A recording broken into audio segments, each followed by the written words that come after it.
कि अरे मोरे रामा ओ राम।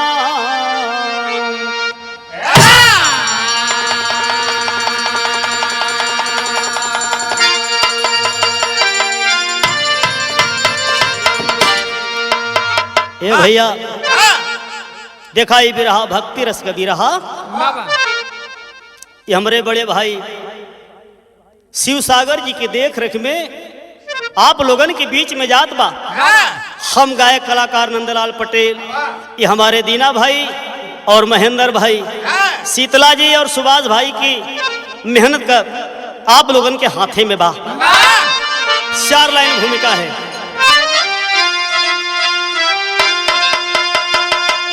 कि सागर में हिलोरे लगी डोलने, बात चलने लगी साथ आधी रही।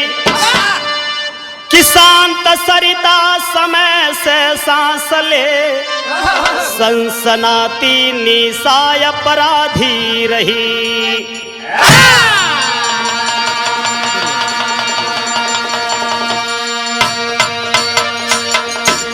खियर व्योम की लीलिमा कालिमा में ढली, खियर माना की दुर्लभ उपाधि रही। कि हिमगिर के शिखर मस्त मौसम महा, मुनिवर की उसदम समाधि रही।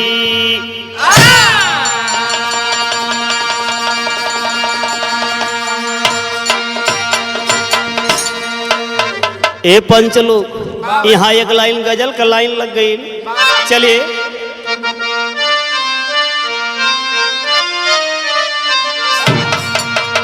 वह गजल का लाइन बाकी सलमा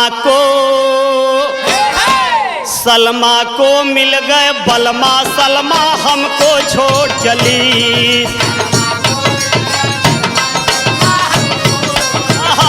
लाल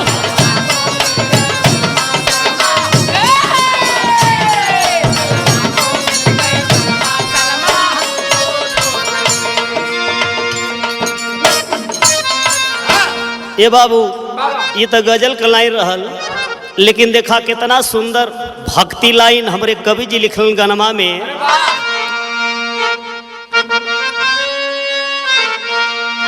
कि भजले रे पंछी, भजले रे पंछी तन मन से श्री राम राम राम।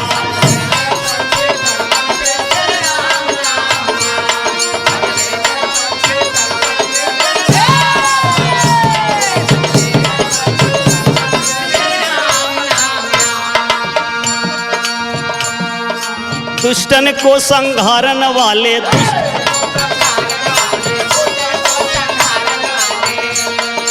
दस कंधर को मारन वाले।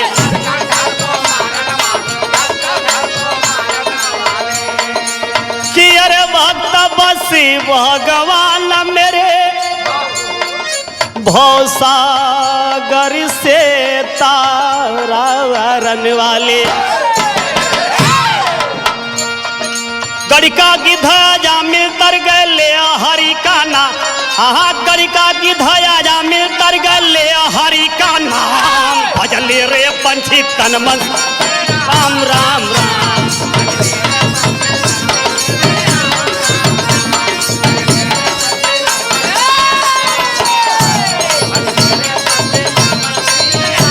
यस सर। ए बाबू बात के समझ ला, बतिया समझ ले बा, गनमा समझ ले में आसान आ जाए।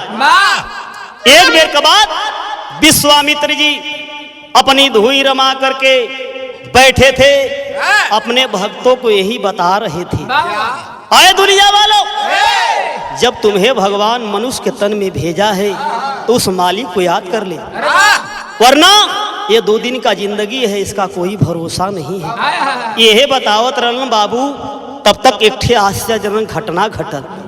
चंद्रसेन राजा हाथी पे सवार रास्ता पकड़ के जात हुआ बगले से। विश्वामित्र जी का बात सुन करके करीब में आ गईलन। कहो कौने राम का बात करत हुआ? वह अयोध्या वाला राम। अरे यार राम कितना बड़ा बरियार वीर रहना, तो के ना पता हो? बतावत हूँ। एक लाइन यहाँ गीत लगे मास्टर।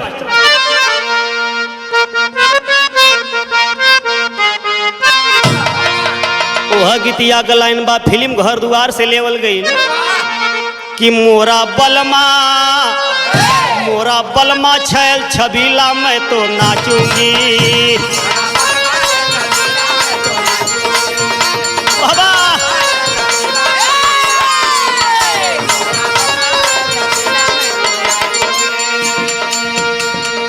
आय हाय ये तो गीत का लाइन बा मगर गाना में भाव दिलन कवि जी चंद्रसेन राजा विश्वामित्र जी से कहले बा एक के बात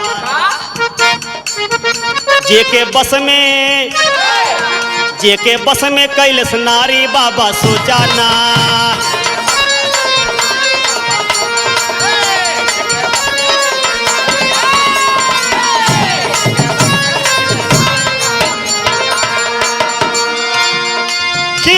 के बस में कैलस नारी बाबा सोचा ना पल्ला उनकर आज पुजारी बाबा सोचा ना।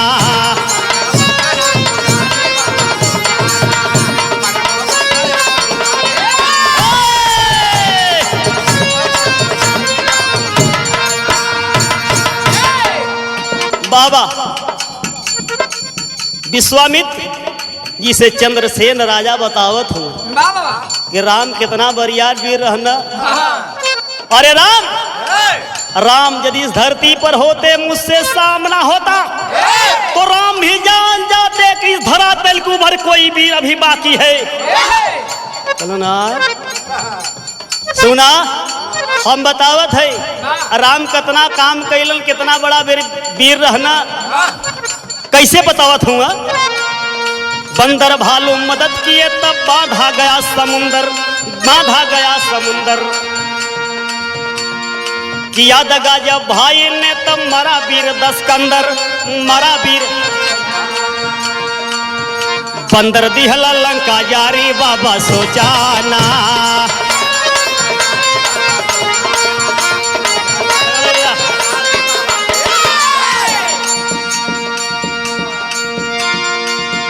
बंदर दिहला लंका जारी बाबा सोचा ना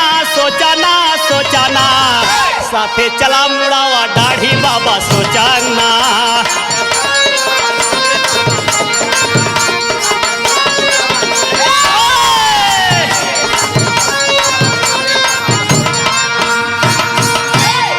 ए बाबू चंद्रसेन राजा विश्वामित्र से बोलत हूँ कि जो झूठापन दहिया जड़वा में जड़वावत हुआ।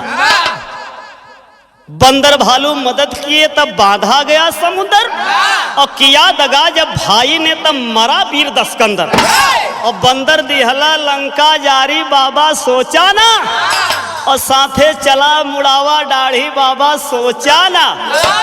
अरे तू झूठा परेशान हुआ भजा को तो हमके भजा हमरे राज में बैठल हुआ तू झूठा राम के भजत हुआ परेशान हुआ।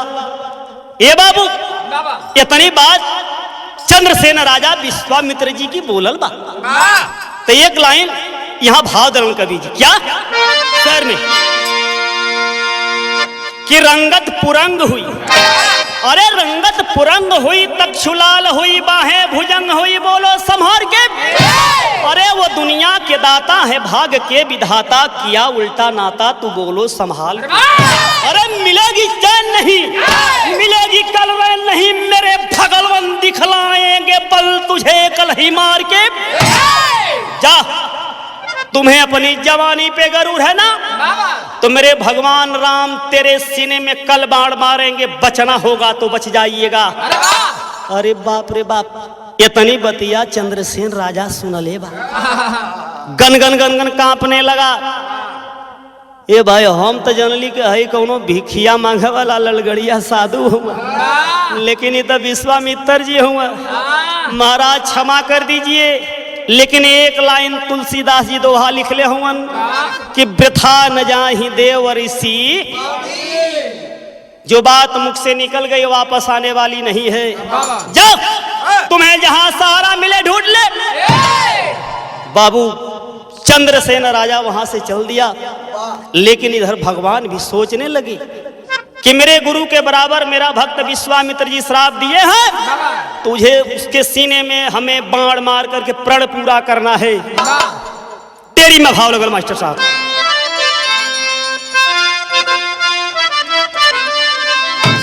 कहला बकी अरे राम उतारू इसके सर की गर्मी, तो कंपित हुए राम कल इसका हृदय बिगाड़ो, उतारू इसका सर की गर्मी।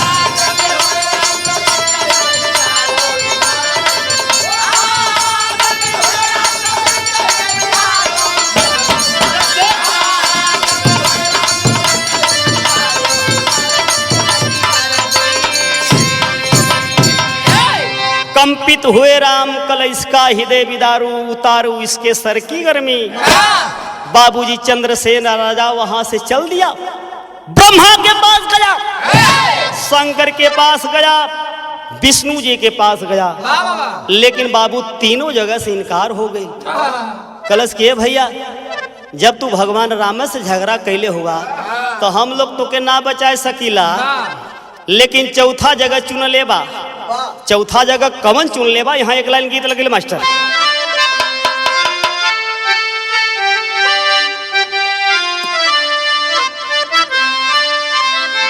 वाह वाह, ये मौसम का गीत बा जौन हमारे मास्टर साहब बजावत हुवन। खियर कैसे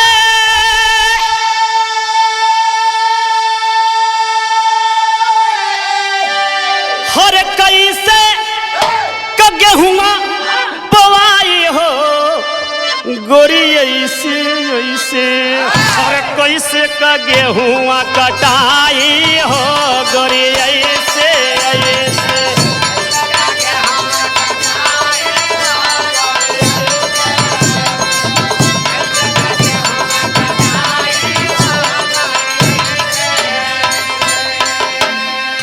बाबा एक लाइन किसान अपने औरत से और कहले बा,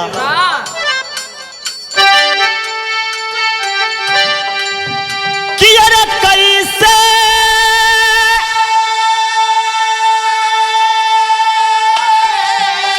गेहुआ पिसाई हो गोरी ऐसे ऐसे, अरे कैसे का रोटी भेलाई हो गोरी ऐसे।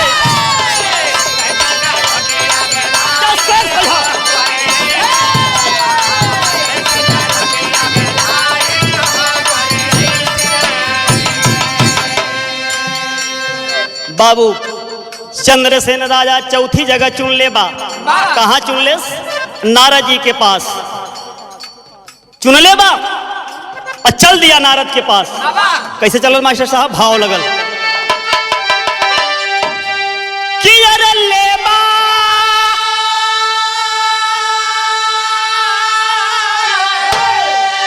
कि अरे लेबा मोर जनवा बचाई हो मुनि अली सरनिया, हरे रामचंद्र से घबराए हो मुनि अली सरनिया।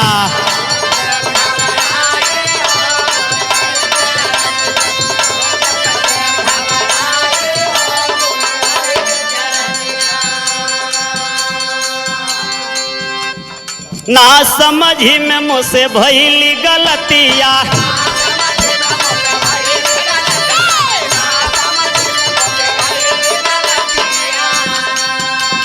मरिहा काल राम बड़ मिलला ही रतिया।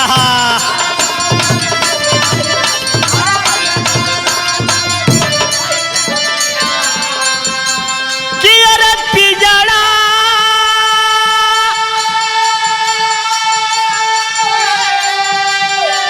कि अरे पिजड़ा से पंछी उड़ी जाई हो मुनि अली सरनिया। बाबू चंद्रसेन राजा रोते हुए जाके नारद जी से आवाज दे रहा है, क्या? हरे पिजड़ा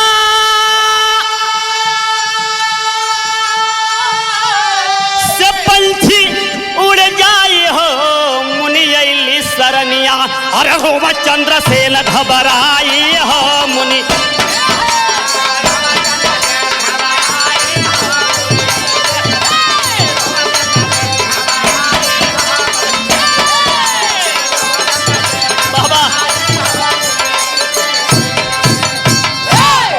बाबू इतनी आवाज जब चंद्रसेन राजा का नारद जी सुनलन कलन की सुना ए बाबू यहाँ बचावे वाला जिया वाला काम ना होला, यहाँ खाली जौने बात के केहू ना जानेला हम वो बात के जना देला, और जहाँ झगड़ा ना होला हम वहाँ पीड़ा बजा के झगड़ा हमार काम ये है।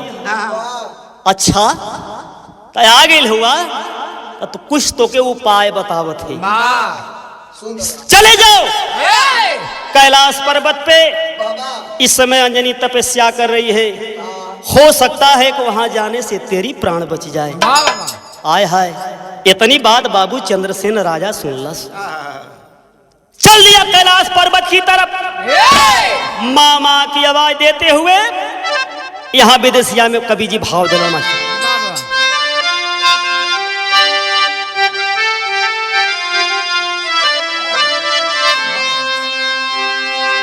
कि पहुँचेला चंदा सेना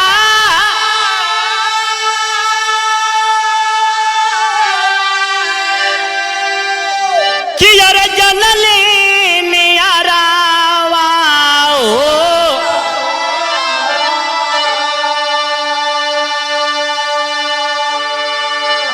बोला कर जोरी के बचनिया माता जी।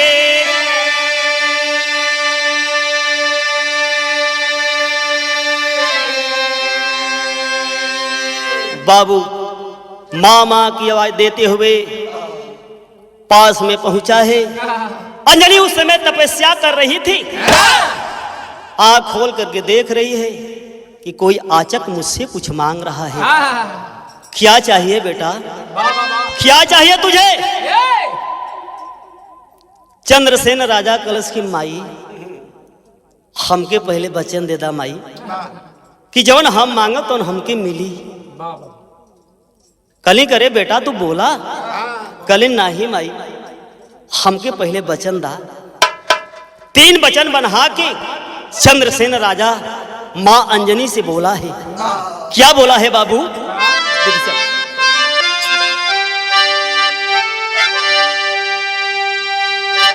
कि मतिया मराइल मोरी,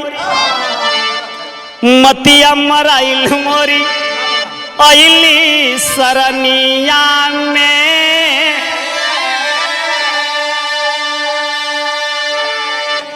अयसुआ से भरल बा नजरिया ये माता जी।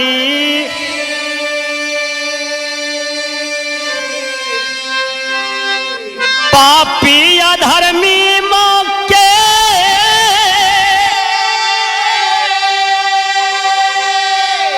हर राम काल मारी दिया,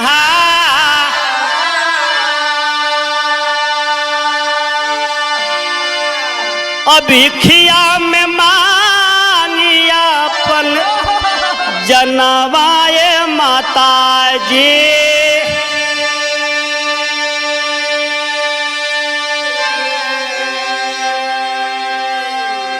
माई तनी सा गलती हो गई, हमके विश्वामित्र जी श्राप दे दिला, हमके काल भगवान मार दी है माई, हमके बचाला। इतनी बतिया जब माई सुनली अंजना जी कल अरे ही कौन हम वरदान दे दिलिए कि। लेकिन बाबू वरदान देने के बाद अंजनी माँ उदास होकर के बैठी थी, तब तक किधर से बजरंग बली कान्हे पर गदा लिहला माई के करीब में आ गई। कलन माई काहे कितना उदास हो, हमके उदासी का कारण बता दे माई। कल ये बाबू तू जा, हमरे तो उदासी का कारण मत जाना। कल ना नाही माई हमके बता दा। कैसे पूछलन हनुमान जी? एक लाइन यहाँ गीत लगे मास्टर।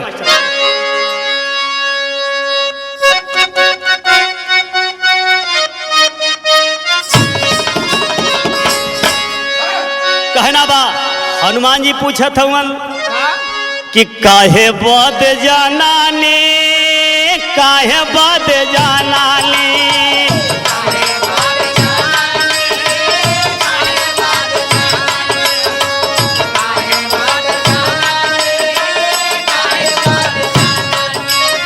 ए भैया गीत तो तमाम लोग जानते हुआ वह गीतिया है तमाम बजत बारातों दिन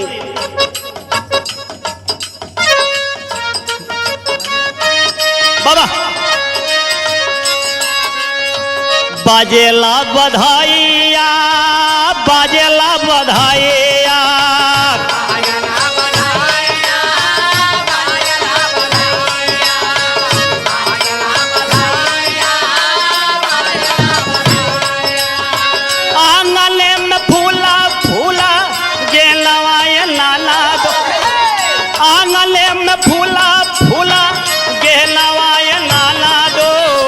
बाजेला बधाइया दुआरा पे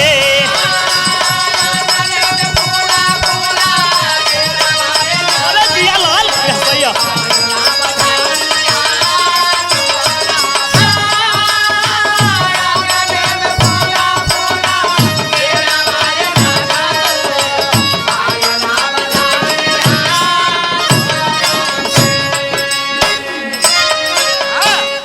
लेकिन बाबू हनुमान जी अपनी माता जी से पूछत हूँ अंजना से काहे बद जाना ले काहे बद जाना ने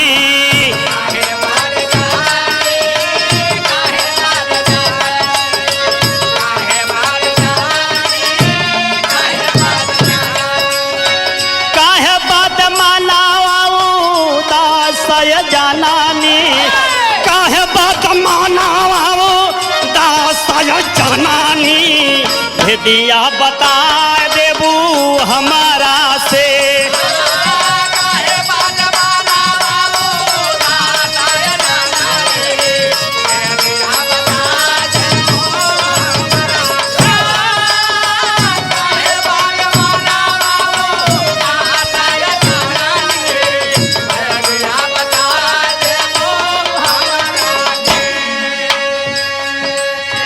ए बाबू इतनी बतिया माताजी सुनलिन हूँ कलिन के बाबू जा तो अपन काम करा अनाही हमरे उदासी का तू कारण जानल चाहत हुआ तो हमके पहले 3 वचन दा कलिन की हाँ बारे माँ तू हमसे 3 ठे वचन बनावत हूँ माई हनुमान जी बोलत हूँ माई तो हार यादी माई तो हार यादी आज्ञा के पाऊं माई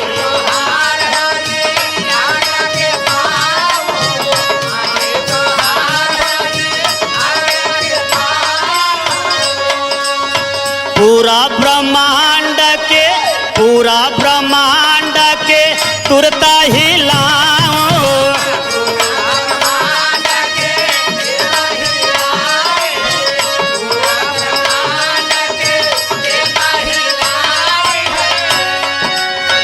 करी दे धरती का नासय जहनानी करी दे धरती का नासय जहनानी भेदिया बता देबू हमारा से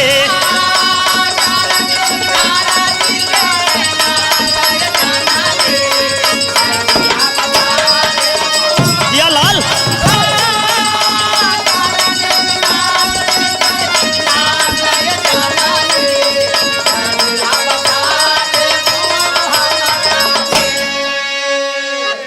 बाबू बजरंग बली कलन की माँ एक इशारा पर हम 3 लाख लोग के नाश करल चाहिला खाई तू बोल के देखा ना हमके कली अच्छा तो ये बाबू हईन के चिन्हत हुआ बजरंग बली कलन के नाम आई कलन बाबू हम बतावत है इस चंद्रसेन राजा हुआ इनके भगवान राम काल बाण मरिहन इनकर हत्या करिहन हमार वचन हो कि तोहके इनके बचाव के हो भगवान राम से लड़ाई लेवे के हो इसीलिए बाबूजी गाने का शीर्षक हमारे कवि जी दिए राम और हनुमान की लड़ाई। बाबू हनुमान जी जौने समय माई का बात सुनलन हो कल के आए बड़ी परेशानी पाई थी। लेकिन बाबूजी भगवान का बात तो उधर बा इधर माता का बात बजरंगबली सोचत हुमन पापड़ में भाव लगल मास्टर।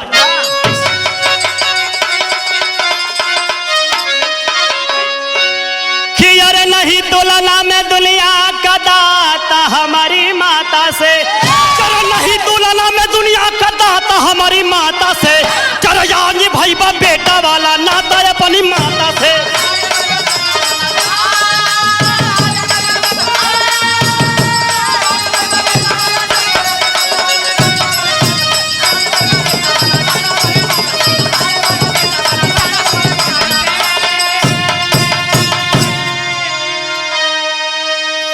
कि अरे माता मेरी सब कुछ है, अरे बाद में श्री भगवान है, अरे माँ का प्रण पूरा होया तब गरज पर हनुमान है।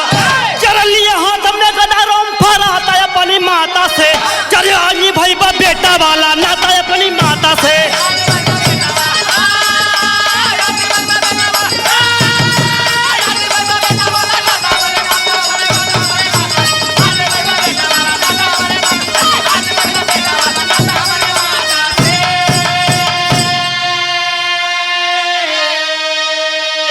बाबू सवेरा भइल बाप और से भगवान चलन चंद्रसेन राजा के मारे बदे, इधर हनुमान जी तैयारी करन बचाओ बदे।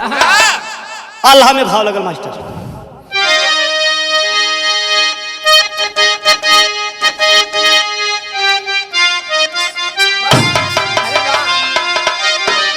बाबू बजरंगबली सोचत हुमन कि कौन का बात आ गई, जेकर हम जीवन भर पूजा करत है वही से लड़ाई ले होगी बा कहना बा।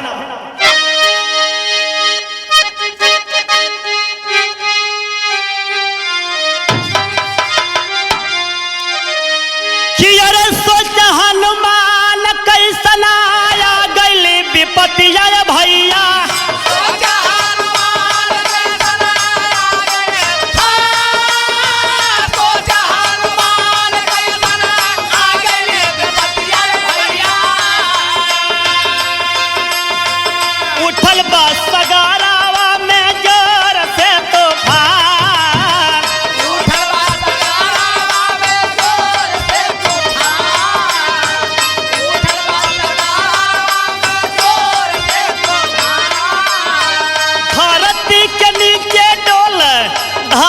के नीचे डोला से सजी कफनवाया भैया।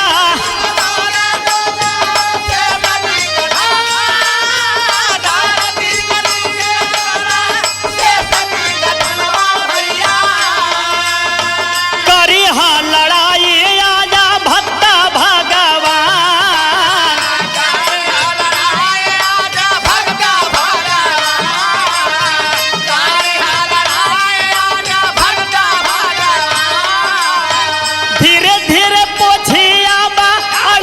बजरंगिया भैया।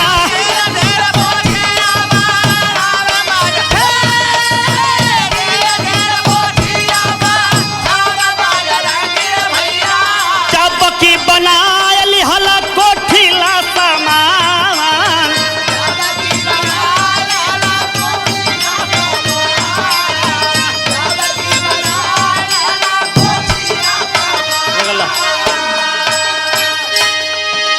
बाबू सवेरा भइल उधर से भगवान मारे बदे, इधर से हनुमान जी बचाओ बदे। आमना सामना भइल बा, हनुमान जी पलती मार के बैठल हुवन, धीरे धीरे अपन पोछ बढ़ावे चालू कैलन। इतना बढ़ौलन एकदम कोठिला की तरह बना दिए। चंद्रसेन राजा वही में जाए के हनुमान जी के पूछिया में लुकाई के बैठल।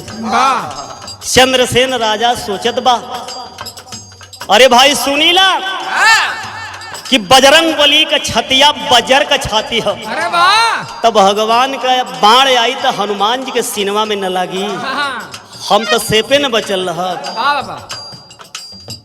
लेकिन बाबू उधर से भगवान सामने खड़े हैं, डट के कहलन, अरे हनुमान जी आप ये क्या कर रहे हैं हनुमत जी? बाबा चंद्रसेन को बाहर निकाल दीजिए, मुझे मार करके प्रण पूरा करना है, बाबा नहीं तो यहाँ ऋषि महर्षियों का कोई महत्व नहीं रह जाएगा। बाबा हनुमान जी भगवान के बतिया सुन के कहलन के भगवान हम तो हर सिफारिश थोड़ो न करत है, जब कैली तब कैली, तुम मारे बदे आयल हुआ, हम बचाओ बदे आयल है। आप बाढ़ चलाइए, मैं आपका सिफारिश नहीं कर रहा हूं, आप बाढ़ चलाइए। लेकिन बाबू सदर में भाव लगल,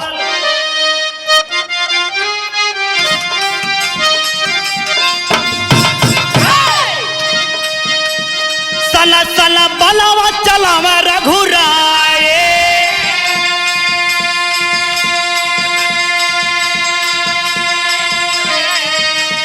सला सला बलावा चलावा रघुराए,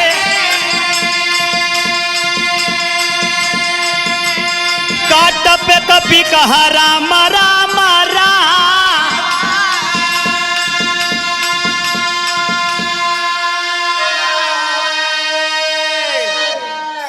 भगवान हनुमान जी की बात सुन के तर्क से बाढ़ निकाल करके मार हचा हच मारे चालू कैलन। इधर हनुमान जी पलती मार के बैठल हुवन, जब देखा कि वह भगवान का बाण आवत है, इधर पलती आगे बैठल हुवन, जब देखा कि वह बाण चलल तो अंगुरी पर खाली कहा राम राम राम, 3 बार राम राम कह, भगवान का बाण भगवान के लगे चल जा।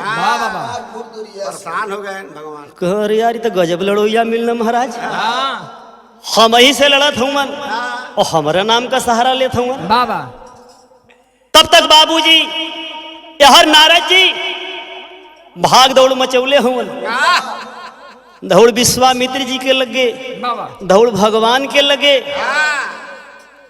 कैसो ही लड़ैया बंद हो जाए कि आखिर में बाबूजी विश्वामित्र जी से कहे कि अरे महाराज ये लड़ाई के बंद करा दा, तू सोचत हुआ कि राम हनुमान की लड़ाई है, लेकिन नहीं महाराज, यह राम और शंकर की लड़ाई है। प्रमाण मिलता है बाबूजी रामायण के अंदर कि गहरामा रूप रुद्रावतारी इस शंकर जी हुवन, इसीलिए हनुमान चालीसा में कहा जाता है कि शंकर सुवन केसरी।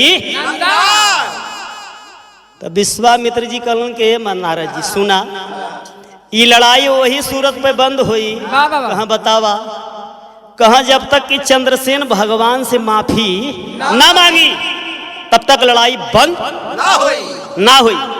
नारद जी कहलन जिम्मेदारी हमारा, माफी हम मंगवाई ना। लेकिन बाबूजी गाने में आखिरी भाव लगा,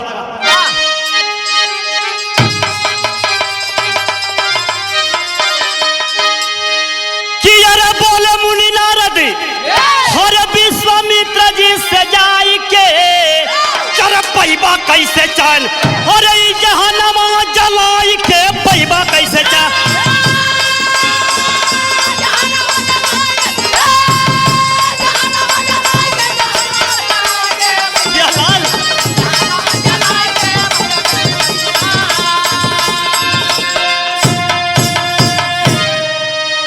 बाबूजी जाके नारद मुनि जी कहलन कि चल के भैया भगवान से माफी मांगला अतवार जान बच जाए, और हनुमान जी के पुछिया में लुकौले ना बची। तो कहलन कि महाराज बतिया हम पहले में सोचत रहली है, लेकिन केहुआ कि हमसे कह तब न चली। बतावा गलती कैले हुआ इतनी बड़ी, और केहू कही तो भगवान से तू माफी मांगबा, बताओ कि अरे माफी मांगा चंद्रसेन मथवा झुकाई, कि अरे हुआ है लल्ले भक्त राम गुण गाई।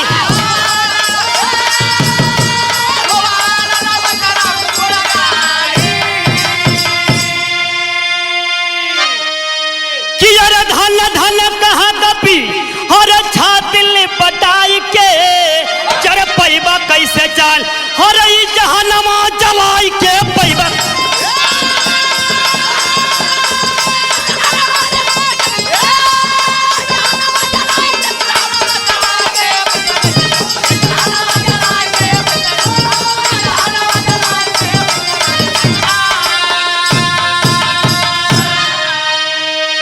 बाबू जा करके चंद्रसेन राजा भगवान के चरणों में गिर गया।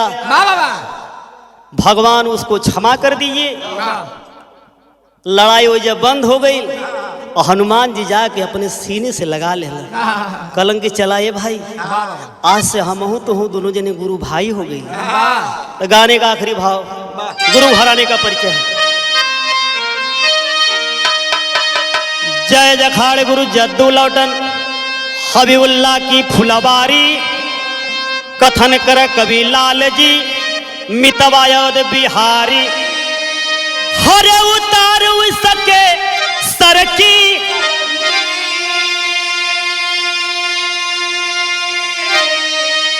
हरे उतार सके सर नंदला सकतन दुश्मन हारी उतार उसका सर की गरज